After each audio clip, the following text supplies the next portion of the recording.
Well, hello, everyone. Welcome back. I'm Shonnie.Alridge, and today we're going to have a great guest on. Her name is Carrie Hill. Carrie is actually an accomplished lawyer turned top real estate agent in Marin County. She's in California. She's earned her law degree from UC Berkeley and built a thriving career helping families and investors navigate California's competitive market. Now with eXp Realty, Carrie's leading with integrity, strategy, and the mentorship to help her agents reach their full potential. You're going to love this conversation. Stay with me. We're getting ready to talk to Carrie Hill. Let's go.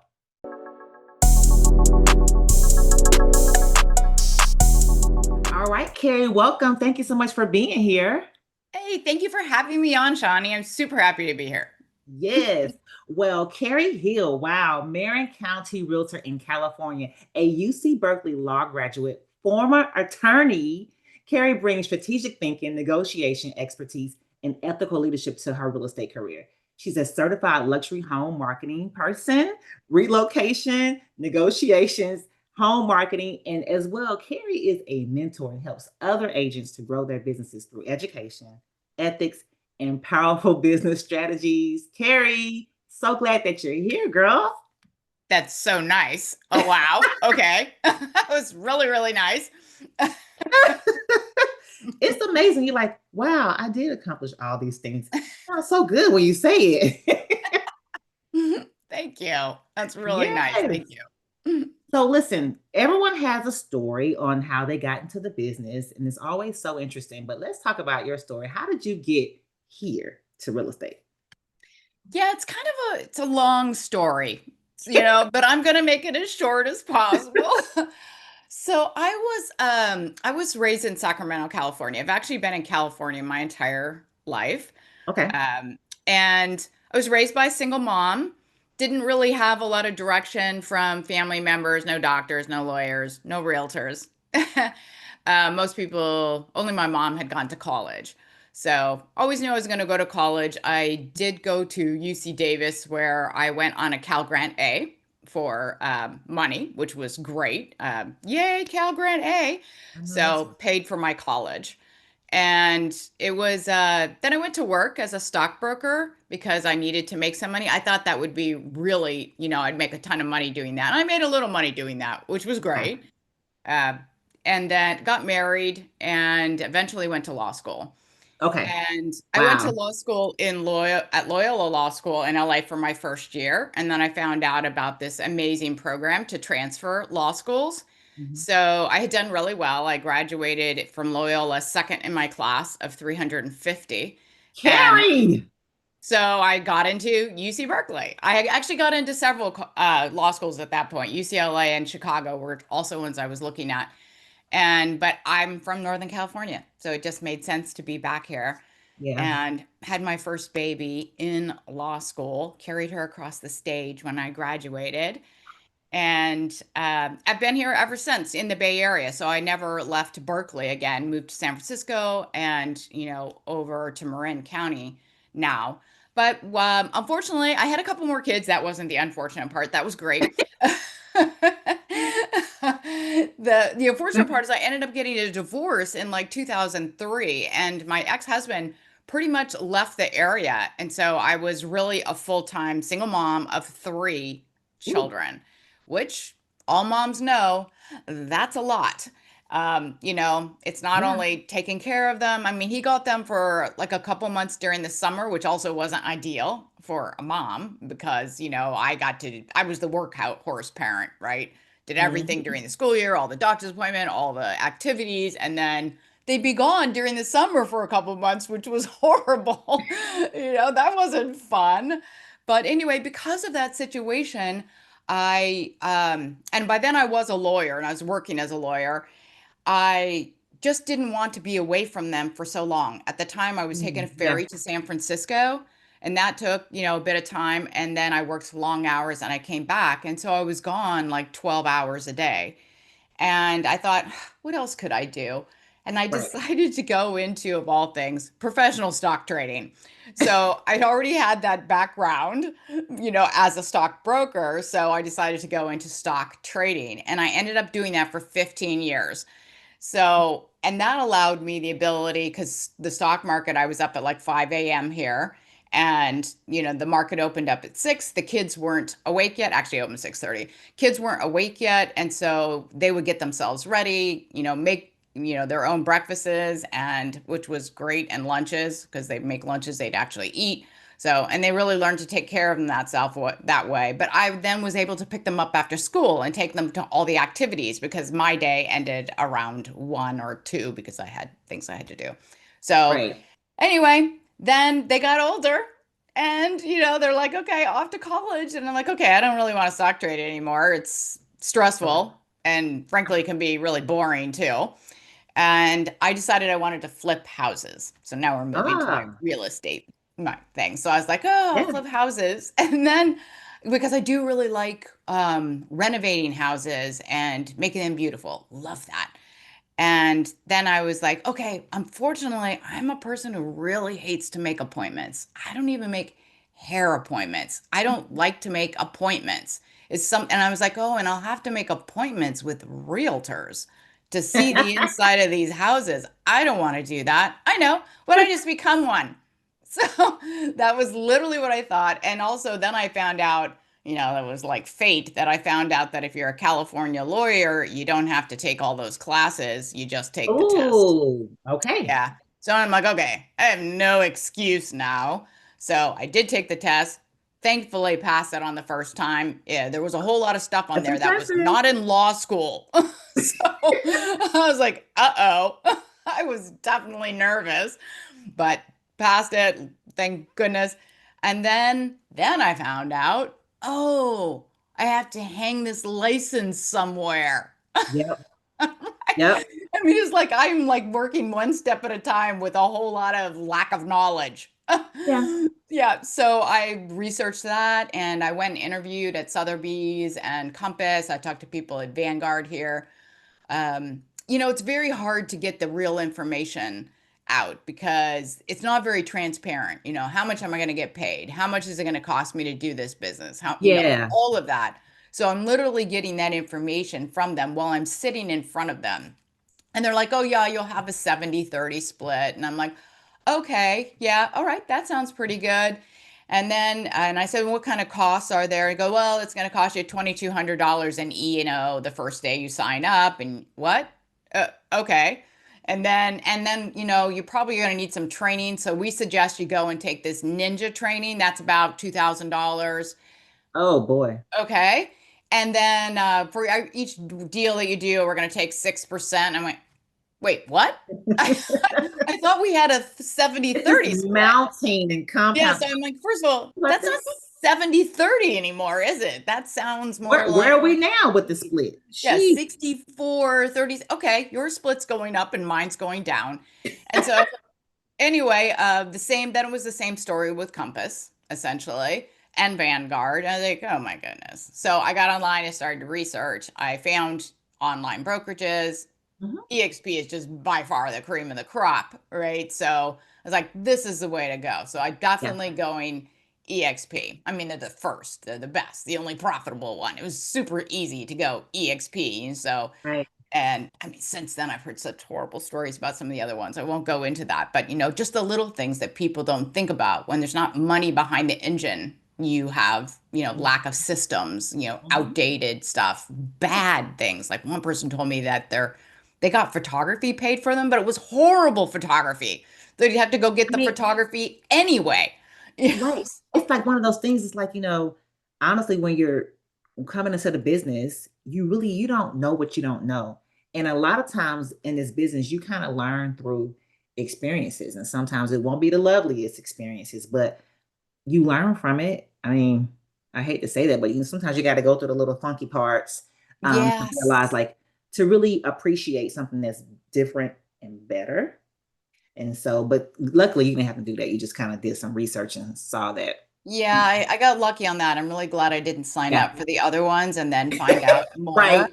So I mean, I'm so grateful that it was a good choice, all right? Or I should say a great choice, because as you know, I brought my son in too. I was so That's excited right. about EXP. I'm like, okay, you got to get a realtor's license and join this company. So Yeah. he has done that.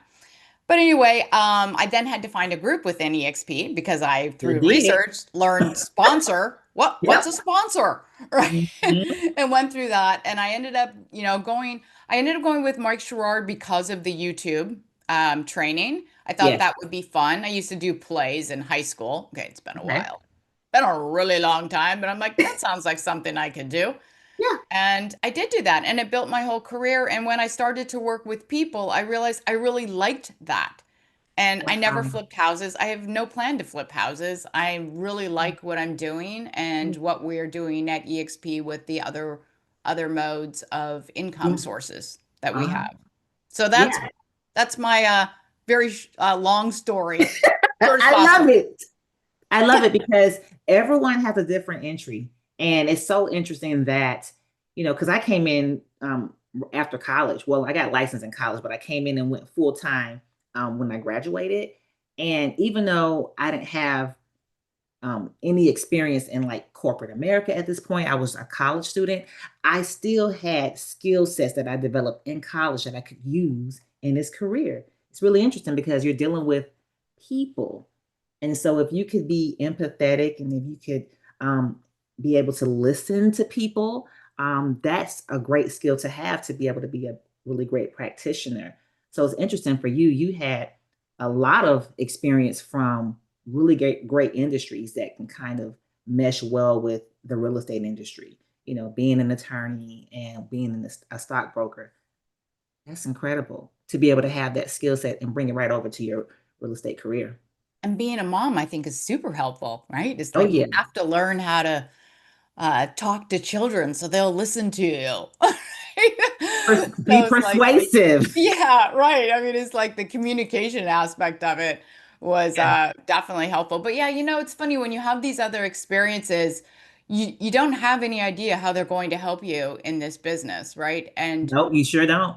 And as you said before, you learn so much. I mean, I'm still learning, because every situation is different. And I Mhm. want to bring everything that I have to it. And again, we're really lucky because we have so many sources of finding somebody else who has had the same situation Right. and tapping into that. So it's just Yeah.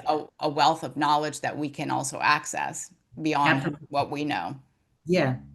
We're in an interesting market right now when it comes to real estate sales and being a practitioner. I've seen so many different markets, Carrie. It's really interesting. Buyers market, sellers market, all this kind of stuff. So right now we're really in an interesting market. Um, how has how has your experience been with your clients nowadays? Are you finding that you have to be more skilled at negotiations? Well, negotiations is what I find the most fun. So Up I your don't think alley. I don't think I have to be more skilled. It's something I really enjoy, but you are right. It's a different market, although it seems to be shifting a bit more again in terms of buyer interest. So buyers really dried up in my area. Hmm. And now they're just really coming back. I mean, I'm just getting Mm. tons of calls for buyers. Yeah. Uh, Sellers are starting to get a little antsy. We seem to be making that shift, more houses are selling under price. Yeah. So, Same yeah, here. it's definitely a different time. I think the only thing that's changing for me during this time is actually literally being busier. Because one of the things that I really like to do is to communicate quickly for clients. I know that Okay. if they've written me an email or a phone call or a text message, when I first started the business, I thought, oh, I shouldn't call them right back, So now it's like I should move everything aside for just whatever amount of time this takes and answer their question or their need or do what they need me to do.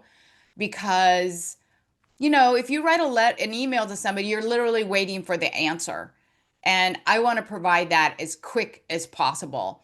So I will move things aside. Now, I guess I'm lucky because people aren't doing this to me at 10 p.m. at night, so I haven't really had to worry about that aspect of it. Uh-huh.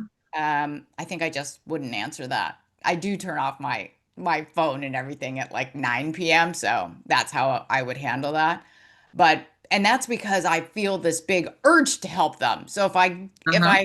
got the text message at 10, I would probably get up, go turn on my computer Yeah. and work with it, right? So for the most part, so that's the one thing I do cut off. And I will sometimes block out calendar time if it's, some time with kids. And that just means that, I can't do one of these calls, a Zoom call, because a lot of people do Zoom calls with me. So that wouldn't happen during that Yeah. time. But Well, I mean, I think it's important too because we're in a market where, like you said, the buyers are coming and they're eager and they're excited, and we want to, feed that enthusiasm, of course, but you do have to set boundaries. And it's really exciting to have clients that are excited and want to get things going. And it's like, listen, if you want to sprint, I'll sprint right with you. But at right. some point, you do have to, as a professional, you have to kind of take a minute, pause, breathe, and realize, hey, we have to be careful and mindful of how we move because they're going to roll with it. If we are super duper available all of the time, they're going to expect it. And if we don't do it, then there lies the problem. So I think that's really important to know as a professional, like while people are excited and we're excited too, we got to set boundaries and then we have to respect them. Yeah, no, that's true. So the boundaries that I do set, right, I make that clear. And We then, have to. and that's the only thing. And then everybody's happy. And then the other times I, meet them where they are. Yeah. And that works. Yeah. I mean, it's hard for me. I mean, I had to get used to the aspect of I'm a very, very organized person. So every day I know exactly what I'm going to do. And it took me quite a while in this business to realize there's always going to be probably 3 hours that I'm going to lose that are not on my list because I didn't know they were going to happen, or I didn't know that need was going to Yes. show up, Yep. right? Or it's, yeah. Mhm. And that's been hard because I do really like to go through my list. I know it. I know it. I had to do better with that. And I had to like not be upset that it didn't go exactly how I have it on the calendar. That's Um, exactly it. and to embrace flexibility. So it's, Yes. I think for mothers, right, who have we really had to be, I mean, the kids had to be there at this time, right? And we had to That's come right. pick them up at this time. So we learned this regiment, way of Hmm. doing things. But, I had to learn how to be a bit more flexible too. Like let me buffer in some time that it may it may go over, we may be late or something, buffer that in and kind of expect it. And if we did save time, great. And if we Right. lost a little bit, no worries because I kind of already expected that anyway and kind of factored that, Yeah. yeah, took it into consideration anyway. Yeah, that aspect of it also happened for me with children in that, yes, you're right. You had to get them, to school on time and all that. And I would just learn to get up earlier, than I expected. But I remember when my first daughter was born, when I was at Berkeley, and I was like, oh, well, it was probably when she was like 3 or 4. I was like, let's take her to Disneyland. Okay, so we will get up at, 7. We will leave here at 7:30. We will do this at 8. And then, of course, Yes. none of that happened. None of it happened. And so I learned early on, I was like, okay, I have to change. I Yeah. have to be more flexible because these things do not happen the way I thought they were going to happen or the way my prior life happened. So I brought that back to real estate because you're right. You don't want to Very get good. disappointed. Oh my gosh, now I have this and this and this. And now, my day is getting longer and it's getting stacked higher. So it's like semi built in. It's just Yeah. more of an expectation. So I don't get frustrated with it. And I really do enjoy connecting with my clients. So that part's always been good. That's the advantage of YouTube. I mean, I know you do YouTube as well. Oh, this is Yes, this is YouTube. So it is. this is YouTube. But it's like I'm sure you have found this as well, but the people who call me from YouTube, I always really enjoy their company. There's always a connection there. It is. It's like, meeting, when you go into a group of people and you meet Mhm. somebody that you connect with, like I connect with you, Shonnie, Mhm. you just know it. And that is Yep. the way that my clientele has worked. So it is really, there's a high satisfaction level of working Yes. with these people. Yeah. So let me, okay, so I know that you're now, you're a luxury agent with EXP, and then you get a lot of your clients through your channel. So let's talk about your clients, your luxury clients. When did you get into luxury? Did you start out automatically with luxury when you came to EXP? No, no, no. I did regular real estate for quite some time. The luxury answer was just because I happen to live in a very high price point area. Okay. Marin County is, well over 1.5 million for your average listing. So, yeah, so that's just the price point. So yeah. So that was the reason. I mean, I know a lot of people, then EXP has the training for luxury.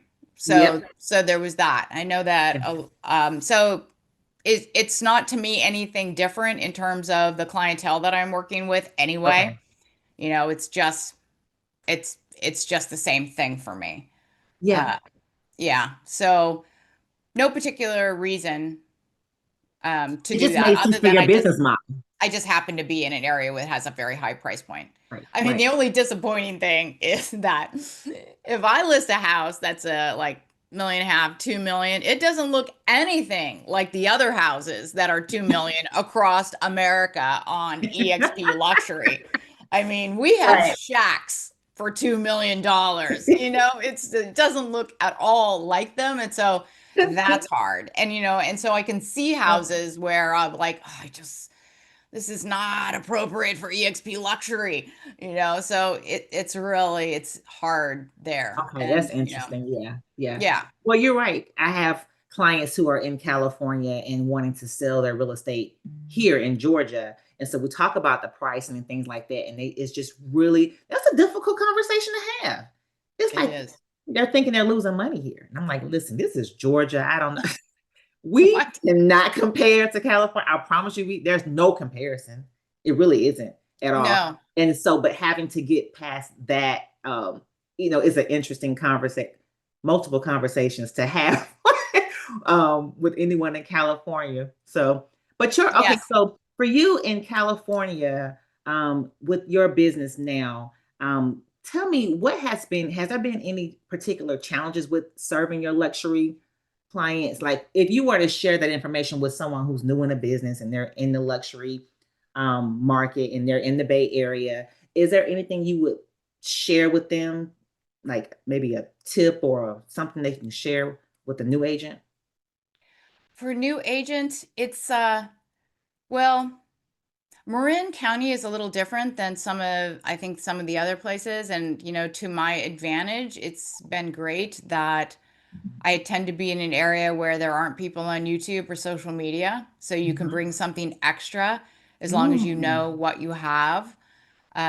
So that's been really useful. Unfortunately, there's the flip side of it as well, which is that other agents in my area don't really want me filming their listings and putting them on social media because it makes them look bad. That So they they don't think. know that they don't know how to do it, right? So that's been a challenge, but the upside is I don't have a lot of competition on YouTube, so Ah, that's been good. But for a new agent, it's it is finding out the things. This is what I would do. I would meet with other agents, befriend other agents and, kind of find out where the holes are in the system there. So for yes. me, one of the holes here is that it is not a regular thing for listing agents that when they get offers, the agent calls them and talks to them before they make the offer. I mean, it's insane. Ah, It's insane, right? So wow. literally, it's like 10% of agents in my area will bother to make a phone call to the listing agent before they make an offer. So they don't know what the Interesting. seller wants. They Right. don't know what's going on with the house. Ooh. They have not created a relationship with Yes. the listing agent so that that listing agent will believe that their offer is good and that it's going to get all the way to close, right? Establishing a rapport. I mean, and here's Right. the thing, here in Georgia, we do that all the time. So it's interesting that it doesn't happen all over the place, right? But it's the real estate culture. So yeah, that's really It good. is. Yeah, so that was like shocking to me. I mean, I was making those calls just because that made sense to me. And then it turns out to be this really, really big bonus of using an agent that I think people don't recognize, because there does need to be a rapport between between the agents. I think And so. I totally think so. It doesn't mean we're working against the client together. What it means is we're each working for our client in the biggest way that we possibly can. Yep. Right. And so I've gotten great deals for my clients. I've been the one chosen when there was multiple, because of that. Right. Yes, Just, that is yeah, good it's advice. huge. It's so hard to explain Ah, that agents are in a network together at the same time that we are competing for our clients' best interest. yes, We are not working that's good, together Carrie. against them. We're each advocating for them in a way that only we can do. Because as you know, if you were the client talking straight to the agent, there's no third party in the middle, and that just doesn't work. It's not nearly as good Mhm. as having somebody else do this for you. Wow, that is And yeah, that's really it's been good. useful. I know that's right. Because the thing is, it's relationships. And people say it's about who you know, but it's about who knows you. And you don't really know me, agent, listing agent. You don't know me yet. But if I talk to you about the things that matter about your listing and the things that matter about my client and how I operate in a matter of 5 to 10 minutes, I can get that all out in 5 to 10 minutes. This is going to be a good transaction because now you know, like, okay, what to really kind of take into consideration when you're talking to the seller. And like you said, if there's multiple offers and you've had a conversation with me, you're going to likely choose my choose my client and choose my offer because of that interaction that we had at the onset. That's really Yeah. great advice. That's really great advice, Carrie. Yeah, it's very interesting that I literally fell out of my chair, about what? People don't call, So it's just What's like going on here? Yeah. crazy. But I actually think it's, one of the biggest advantages of having an agent, of not Mhm. only understanding houses and how they work and contracts and all of that, but this ability to have a relationship with other agents. Now, I gotta admit, once in a while, I meet an agent who's like not very communicative, Yes, yeah, they exist. and my thought is always, how did you become an agent? Right. How does this work? I mean, how do you make any money at this at all? But it's just funny, that when that happens, I find it entertaining, Yeah, so, it makes you wonder. I'm like, okay, so if you are not a people person, right. oh gosh, good luck. Right, not a people person. So I was like, "Oh, Good luck. wow. Okay." But, like I said, it's all a learning experience. Yeah, it is. It is. If you come into the business and you're like, well, I'm not a people person, if you stay in the business long enough, you'll become that because you must be. You If you don't have like to. people, then this is not going to work. It's a lot of communication happening here. Right, you have Um, to. yeah. You have Let me to ask do you that. this.